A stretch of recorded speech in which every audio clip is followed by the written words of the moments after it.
Hi, welcome to Polyphonic Press. I'm Jeremy Boyd, and today I'm going to be reviewing the new album by Crash Kings entitled Dark of the Daylight. Here we go.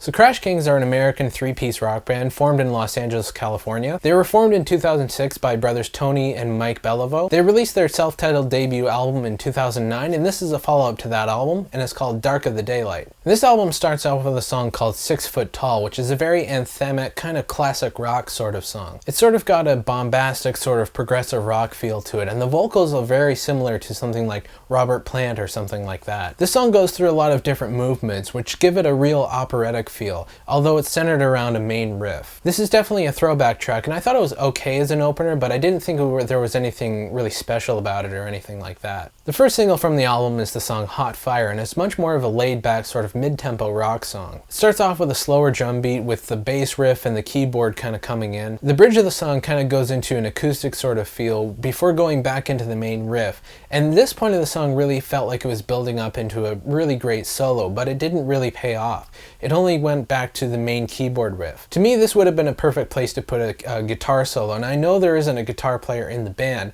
so they could easily have done really a great keyboard solo or maybe even a bass solo, but nothing really seemed to happen. It just kind of seemed like it was building into something and didn't really pay off. It's a good song, but I thought it was lacking that one thing. The big ballad of the album is the song All Along, which sounds like an Elton John song from the 70s or something like that. It has a really good vocal performance, and I think this is a very strong song overall. It's pretty straightforward, and I think it's got a really good groove that's created with the drums and the tambourine. The instrumentation on the song is really good, but I didn't really connect with the lyrics much. I didn't really make that connection the way I would have liked. Again, it's an okay song, but it's really nothing too spectacular or anything. The song Hesitate has some very interesting sounds going on with it. The chorus has a very melodic quality to it that I think works really well. It's just a good pop rock tune, and it's got a little Coldplay influence going on as well. It's not a great song by any means, but it's definitely not bad either, and I found myself enjoying this song probably most out of any of the songs on this album. And unlike a lot of these songs, the vocal performance seems to be the really strong thing that holds the whole thing together. And the album ends with the song Wave of Tomorrow, which has a very militaristic kind of drum beat. It eventually does pick up and goes into a more straight ahead rock and roll kind of feel. To me, this was kind of another throwaway song, and really the only weak vocal performance on this song didn't really even sound like the same singer. It's that same sort of ethereal, distant vocals that you hear in a lot of radio songs these days.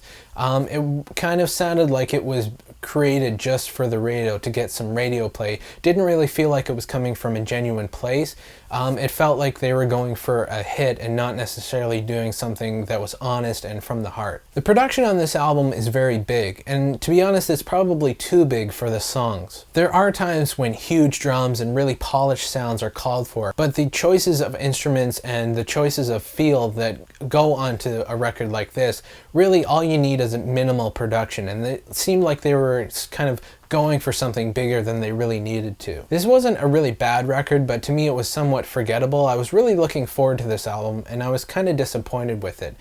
So for that reason, I'm going to give it a 6 out of 10. So anyway, that's what I thought about the album. Let me know what you guys think in the comments or with a video response. If you'd like to suggest an album for me to review, please leave that in the comments as well. Don't forget to check us out on Twitter, Facebook, and Last.fm, as well as the podcast. All of the links are in the description, and that's about it. I'll see you next time. Take it easy.